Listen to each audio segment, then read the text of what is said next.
Lawyers, which court dramas involving children have made you doubt humanity? Story 1. Am I the asshole for not letting my mom talk to my kids on their birthday after she cut contact with me, following my disclosure of sexual abuse by my father?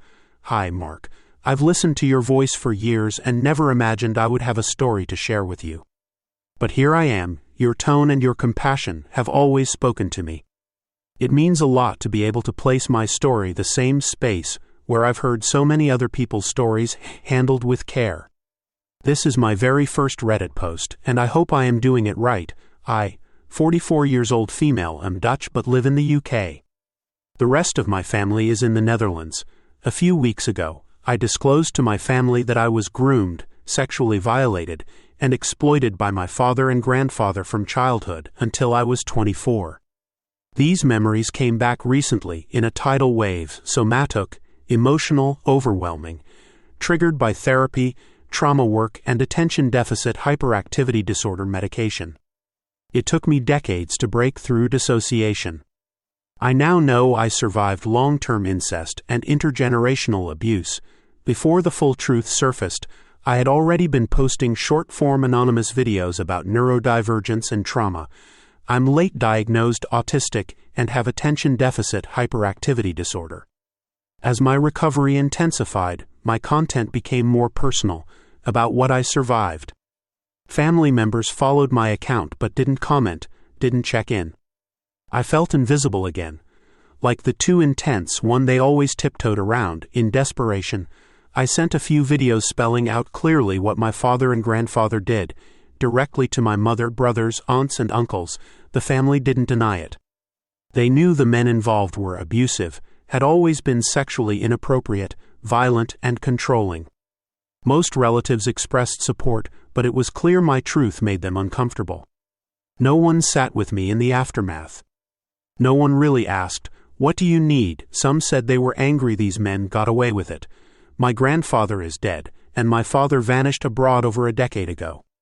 They want me to go to the police, but none of them are beside me for the fallout. The person I most hoped would be present was my mother, 62 years old female. I told her before I told the others. At first she reacted with shock and support. But that quickly changed. She said the details were too much for her.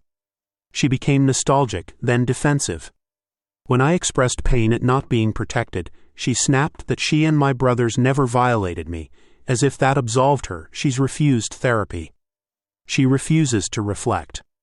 She insists she did her best. She claims she's the one being attacked by me. She's never asked how I survived. She only asks why I'm making things so loud. I told her I can't keep carrying her feelings. I begged her to do some inner work, for the sake of our relationship and for my kids. She refused. She was outraged I dared question her love. She said I was exhausting her and that she needed space. I respected that. I backed off, but a few days later she texted asking to FaceTime with my children on their birthday. I said no. Now I'm being painted as the villain. For not letting her speak to her grandchildren. For drawing a line. For being cruel, but I'm not trying to punish her. I just can't keep pretending she's safe for me or for my children when she won't even face what happened. Our entire relationship, I was the one doing all the emotional labor, and I don't have the capacity for that anymore. I don't want revenge. I want healing. But I won't offer up my children as props in the broken dynamic I'm trying to escape. So, update, my mom's younger sister, my aunt, called me. I expected more of, I don't want to be in the middle as I am neutral, I support you, but you are incorrect about your mother, like she had been texting me earlier in the month. But I am still hanging on to the hope that I can repair and salvage the relationship with my mother, because I love her, if someone can get through to her. So I accepted the call. I got what I expected, and some attempts to control my tone and voice. She tried to play the middle. My aunt kept circling back to me needing to work on myself. That I should go to therapy first, then try to repair the relationship. I told her that's what everyone keeps saying. You should go to therapy, you should work on yourself, as if I haven't been doing that for years. In fact, it's therapy, and the safety and insight it gave me that unlocked all of this. The buried trauma. The repressed memories. The full weight of what happened. And when I approached my family the way my therapist suggests, clear, honest, direct, they don't like it. It's too intense. Too much. Too real. Then she suddenly had a brilliant idea she needed to convince me of. Couples therapy between me and my mother. She was surprised I didn't shoot it down. In fact, I had to interrupt her multiple times to tell her I completely agree. I've been asking for exactly that kind of mutual accountability. She was flabbergasted. Thought I was being sarcastic. That tells you how distorted the family's view of me is. When I calmly say yes to something healthy, they assume I'm faking. She also told me there's no way my mom will agree to individual therapy because my mom has no problem being unemotional. That sentence alone tells you why this entire dynamic is what it is. I told her I never demanded that of her. I suggested therapy when she said she had no idea what I wanted her to self-reflect on. She has no idea what my mother will think of the therapy idea, but said she'll try to suggest it. And get back to me. Update to my aunt, 56 years old female, and I, 44 years old female, talked on a WhatsApp call on a Thursday evening. That was the conversation where she suddenly had the idea to suggest couples counseling for me and my mom, 62 years old female, in hopes of repairing our relationship. I immediately agreed, which shocked my aunt, even though I am literally the only one of our family who has ever willingly attended counseling for an extended amount of time. Well, except for my other aunt, my father's sister, 61 years old female, who was also sexually abused by my grandfather when she was a child, which I only found out when I disclosed my abuse to her a few weeks ago. Anyways, I know my mom and my aunt talk all the time and physically meet for coffee every Friday morning. So I kind of knew that my aunt would suggest this to my mom the very next morning. But I heard nothing over the weekend. Bad sign already, and I assumed my mom had simply refused. I did not want to come across as too pushy or needy to my aunt, as she already had a warped opinion about me, so I waited a week to text her and ask what my mom thought about her suggestion. Her reply was, well, when I spoke to her on Friday, she was open to it, so she hasn't contacted you yet. She did wonder how that would be possible. And whether the counselor would be Dutch or English. I think, and so does she, that a Dutch one might be easier for her to express herself. But that's something you two need to agree on. I think she wants to let it sink in first before reaching out. Of course, you can also contact her. I replied that of course it should be a Dutch counselor, and that I am sure there are plenty Dutch counselors that do therapy online these days, just like here in the UK. I also made clear that I was not able to contact my mom right now, as she had asked for distance from me, and I was respecting her boundary. But that I told my mom I was always open for repair and never to hesitate reaching out if she was ever ready to work on our relationship. My aunt replied she would throw the idea out there again when she saw my mom next, so honestly, I don't believe my mom was actually open to therapy. I think she said she was to keep up appearances of being the good mom, like the real victim of her daughter's supposedly unjustified anger. Saying yes makes her look mature, but then she immediately threw up roadblocks, debating Dutch versus English therapist as if I was the one who might suggest an English one. And then silence. My aunt likely thought my mom would take it from there, so didn't follow up herself. When I told her I still hadn't heard anything, she seemed surprised. And then, like everyone always does, she jumped in to make excuses for my mom. That pattern kills me.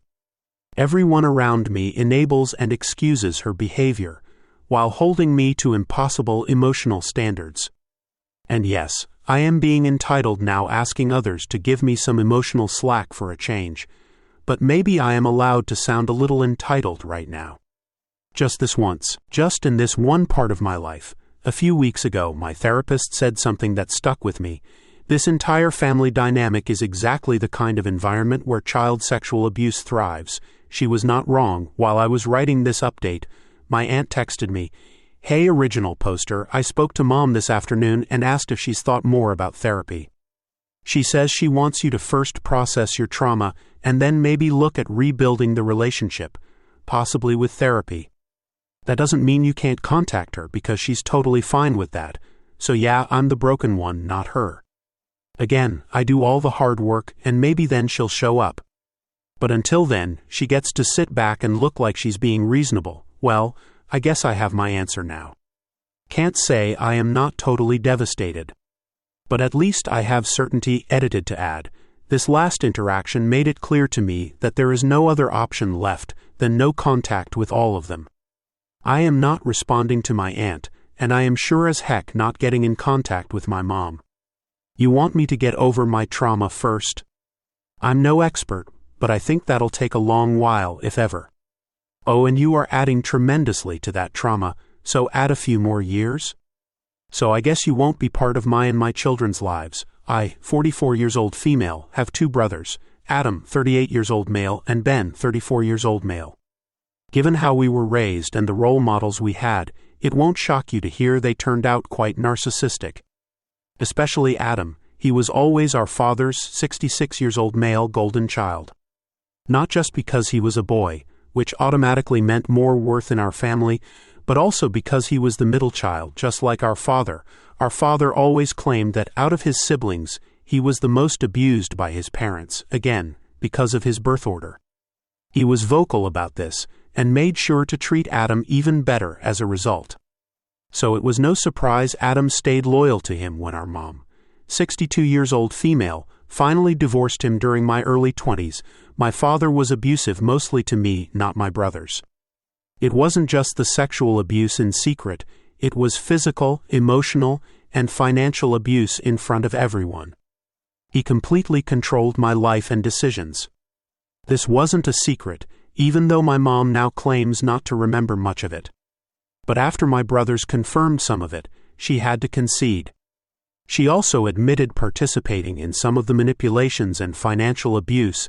After the divorce, my mom was emotionally unavailable and never a safe place for my feelings, but I did believe she loved me. I loved her deeply. I even loved my father. Kids are weird like that. Everyone always knew my father and grandfather were malignant narcissists. But our family was full of peacekeepers and enablers. I don't think most knew my father sexually abused me, though there were clear signs of grooming. I also don't think they knew my grandfather had abused his own daughter, my aunt, 61 years old female, and me years later. I lived with my grandparents for 1.5 years during high school. But everyone knew how sexually inappropriate both men were with their wives and daughters. Stories were shared openly, almost casually. My father was always clear that his wife, my mom, was his number one priority, not his kids.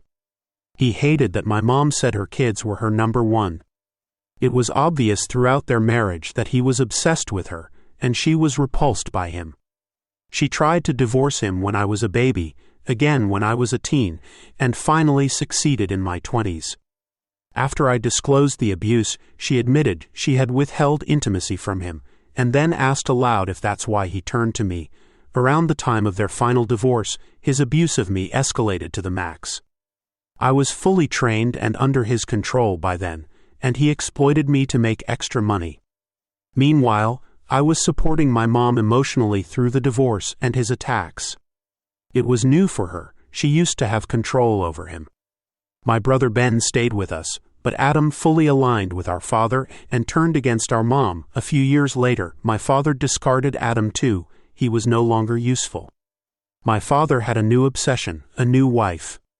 Adam moved in with our grandparents and became obsessed with our grandfather, suddenly seeing him as a hero. He stayed no contact with us, which was painful because we all loved him. When our grandfather died, Adam let us back in, but ever since we've all walked on eggshells, terrified he'd cut us off again. I've lived abroad for 18 years, so contact with my brothers naturally faded. There was no big drama, just distance and effort. They don't go out of their way for family, not even those who live close. We all accepted long ago that if we wanted them in our lives, we had to do the work. Still, I thought my mom and I had a good relationship. We had weekly video calls, daily texts, and she stayed in touch after I had children. Her relationship with me and my kids was far more consistent than with my brothers, who lived just 1.5 hours away. After I disclosed the abuse, My brothers initially responded supportively. But a week or two later, they secretly contacted my husband, 41 years old male, expressing faux concern about me and the safety of our children, apparently their number one priority, children they don't know. Ben has never even met the triplets. They implied the kids might not be safe with me, and made it clear they were worried about the image of the family. They were trying to silence and shame me. Just like the men before them, my husband, who is a therapist, mental health researcher, and father of 4, was furious.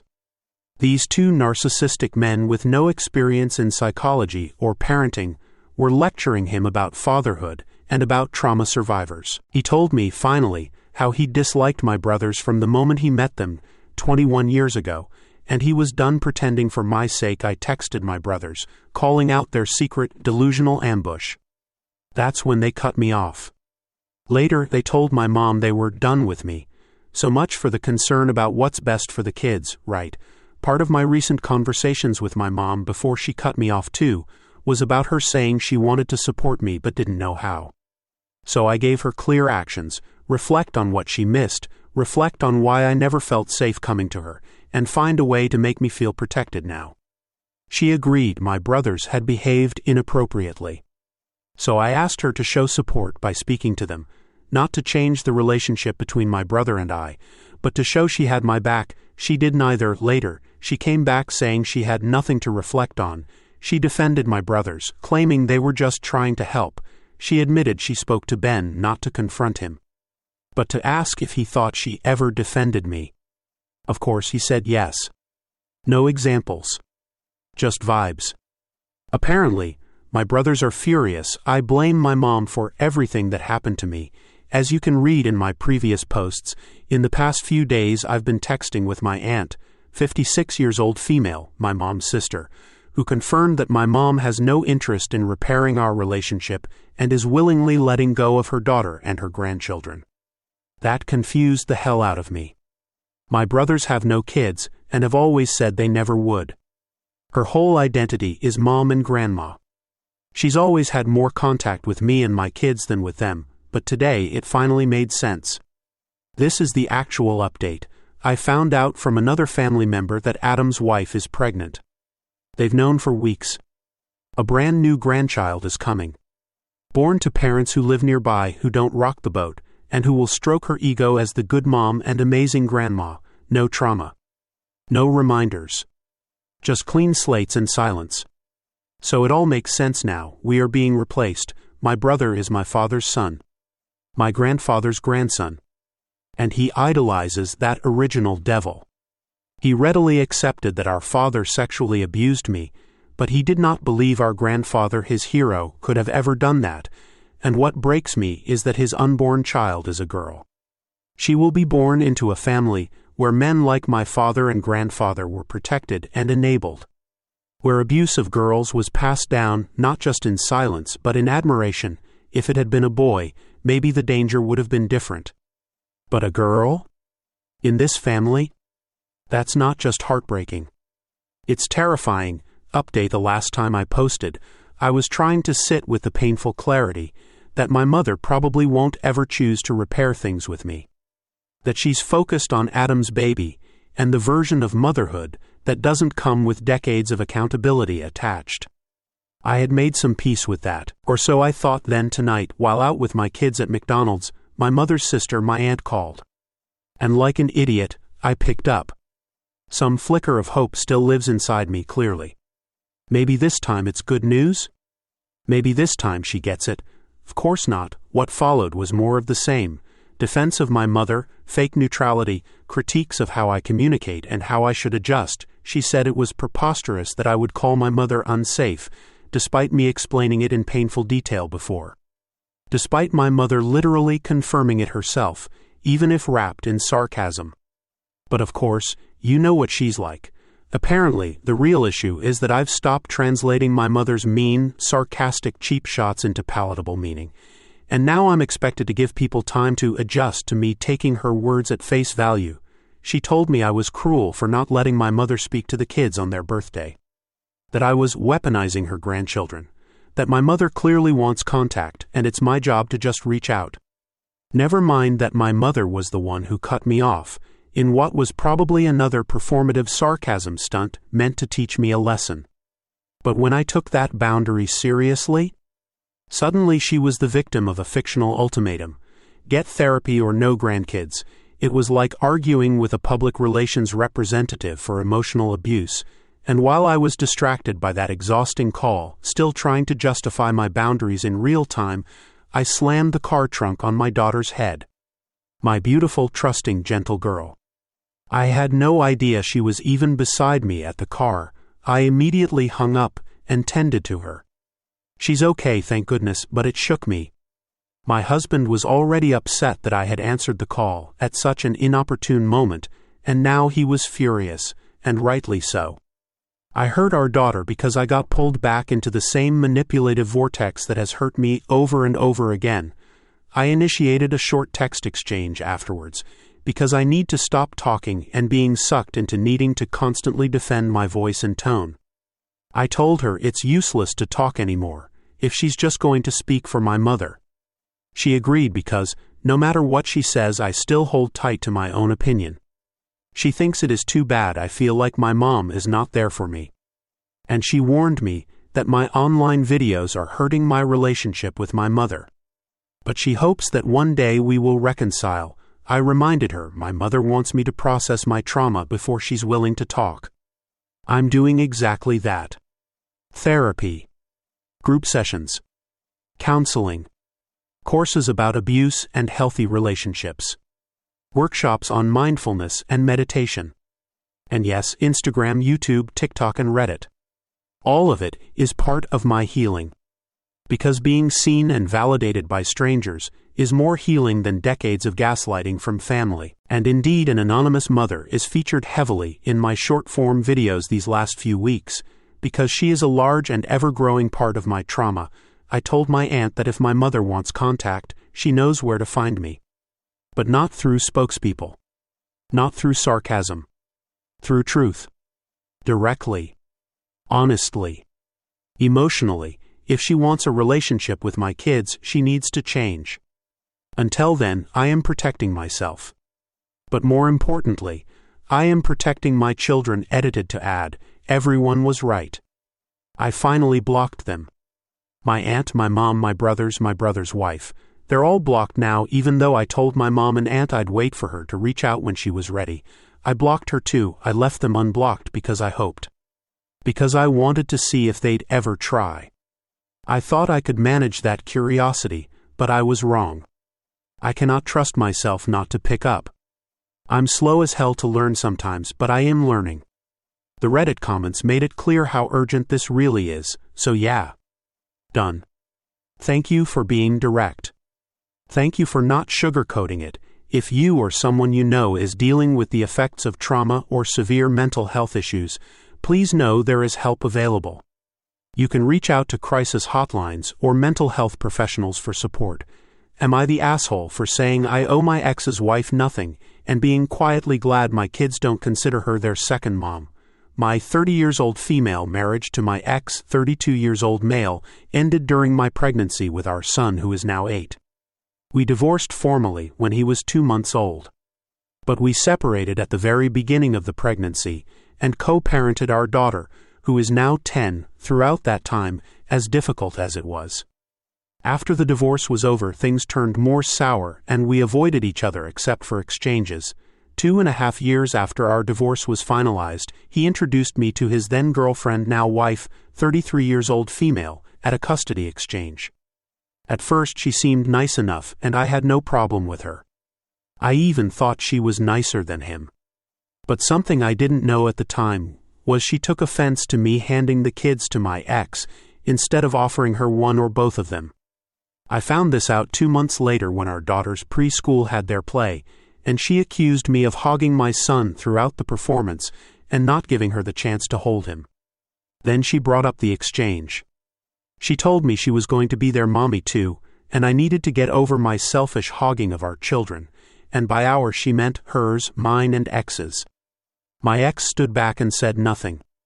I told her that I wasn't hogging anyone, and at the exchange I did what I always do when the kids go to their dad. She told me I just didn't want to accept that soon enough I'd be number 2 mom, and maybe they'd eventually call me by my first name and she'd be mom. After that, she was tense whenever we attended the same event, and the kids weren't exactly happy to see her. Something my ex said was all my fault because I didn't offer to let her hold our son, etc. Then she reported me to Child Protective Services with several false allegations of abuse. Her claims were wild, and Child Protective Services cleared me of all wrongdoing. They said the report was anonymous, but then my ex's girlfriend told me it was disgusting that anyone could clear me, and that she knew better, and then she said she'd prove I didn't deserve my kids. Following on from that, they booked their wedding on my custody time, and it was when I had plans for us prearranged. I refused to cancel, and told them to blame my ex since he had the schedule and calendar same as me. We always had a shared one through an app that told us whose week it was and what plans that couldn't be changed were. My commitment was first. They kept the date, and got married without the kids there, which I was hated for. His wife has been vile to me ever since. She makes disgusting comments about my appearance, and has called me a prostitute many times. She tried to turn my ex's family against me, and when it didn't work, she tried to accuse me of parental alienation of the children. For years I have heard that the kids aren't as bonded with her as ex would expect, or as they want the kids to be, and they only want me. Ex tried to get more custody as a result, and the judge told him there was no cause for an increase from 50 to 50 custody, which we had from the beginning. Ex brought up the conversation again last month, when we had an individualized education program meeting for our son. He told me that his wife has been around the kids since they were very young, and she should be second mom to them, but they always correct him or her when they call her that, and they say she's not to others who call her their mom too. He told me I could be kinder to her and help with that. He said as a mom, it's my job to make sure all the kids' parents are respected and loved and treated well. And he told me she takes good care of our kids, so I owe her some help with this. I told him I owe her nothing, and to go back to those Child Protective Services allegations, and realize I will never owe her or like her. Then via the app just a couple of weeks ago, my ex said he feels like I'm glad our kids don't call her mom or consider her their second mom. He told me that I'm just being petty and an asshole when I could be thinking of the kids' best interest.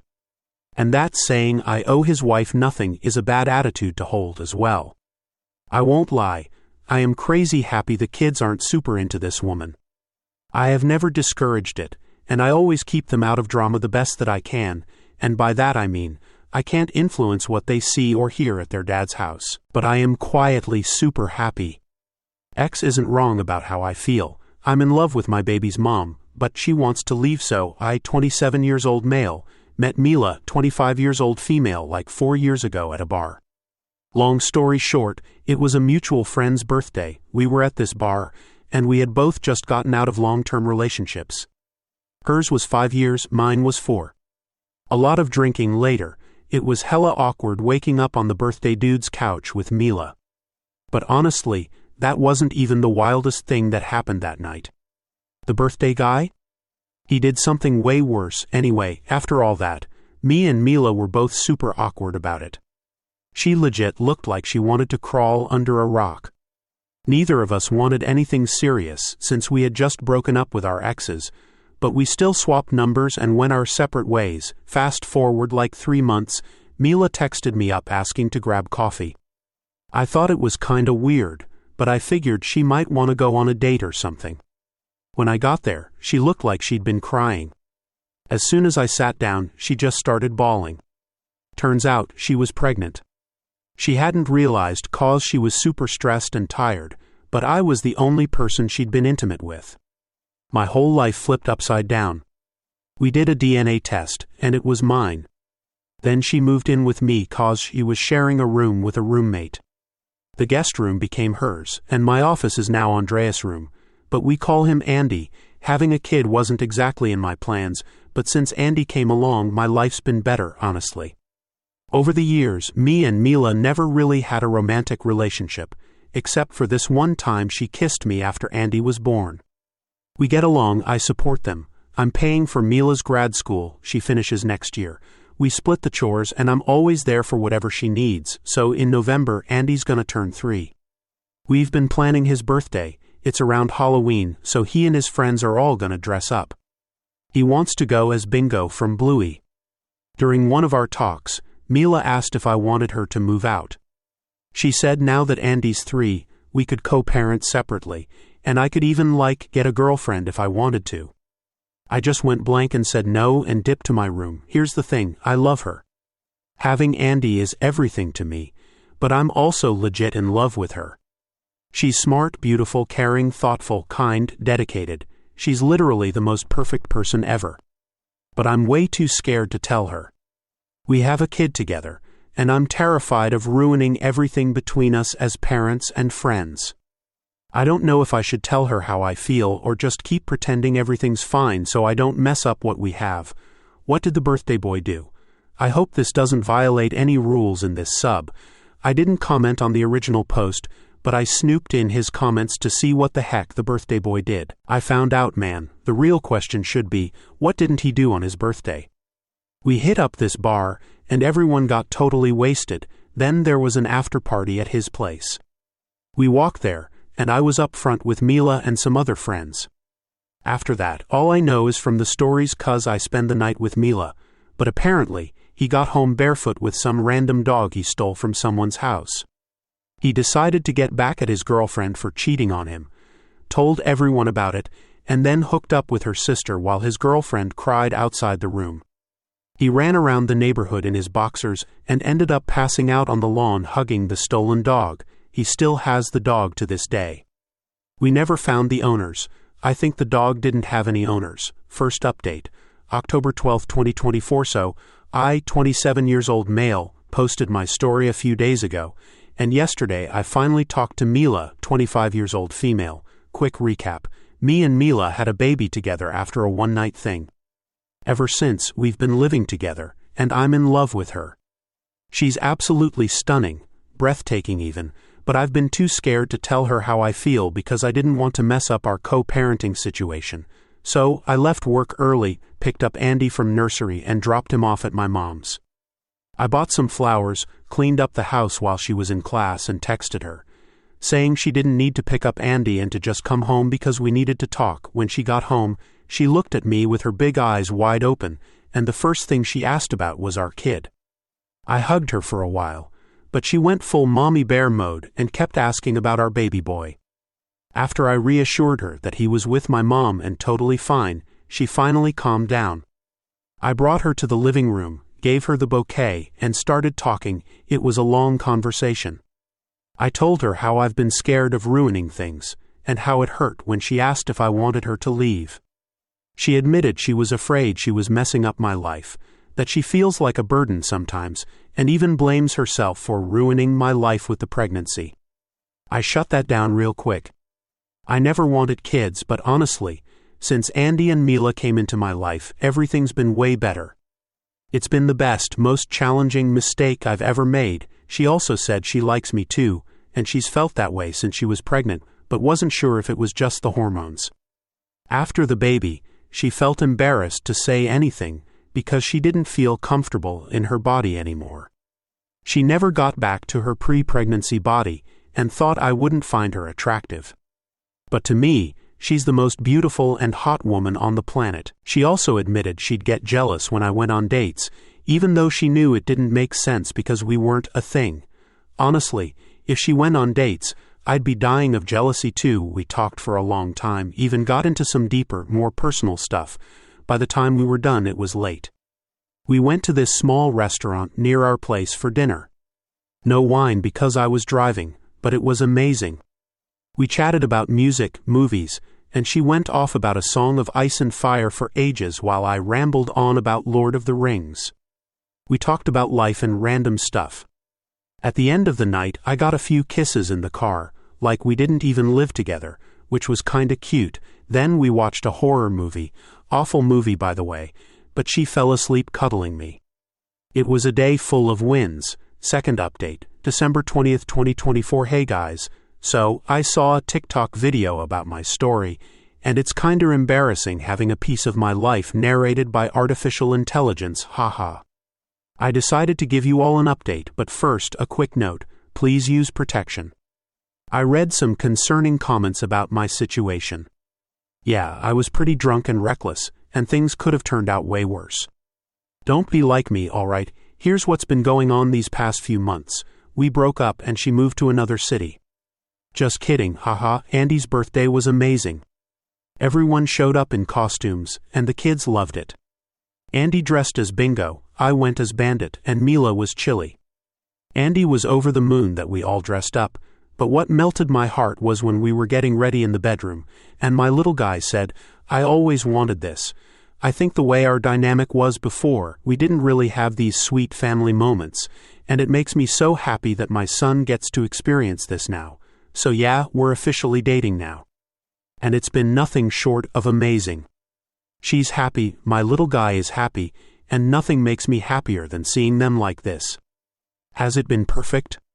Nah, it's the start of a relationship with a lot of baggage. We're doing couples therapy because we've been living together and acting as a family way longer than we've been an actual couple. The first month was kinda rough. I felt awkward about being intimate at home, and so did she, mostly because of the family dynamic we had before. But I think we're building something really good. I don't have much else to update for now, but I'll definitely share if anything new happens. I told her about this account, so to the hottest woman alive, you've got my heart. Love you, Amelia, my Mila. Final update. July 7th, 2025. A while ago, I posted here about how I was in love with my baby's mom, and I was strongly encouraged to talk to her. And I did. We've been together for 8 months now, and these have been the best 8 months of my life. Everything is worth it, as long as I'm with her. Every day during these 8 months, I go to bed knowing that everything I experience with her is worth living. Now for the biggest update. I proposed to her, and she said yes. And unlike the first time, we're already planning to give our Andy a little brother or sister right after the wedding. Thank you, Reddit. I think this will be my last update postscript. The dog Oswald is fine. Edit. On other platforms, I saw some really disturbing comments. Some people are really worried about the fact that I pay for stuff for my now fiancé.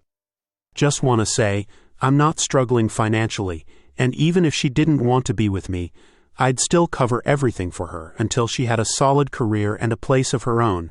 My main concern is my son. If I can give him and his mom a better life, why wouldn't I? I think that as a dad, it's my job to make sure my kid has the same opportunities, and I'll keep doing that, no matter if I'm with his mom or not.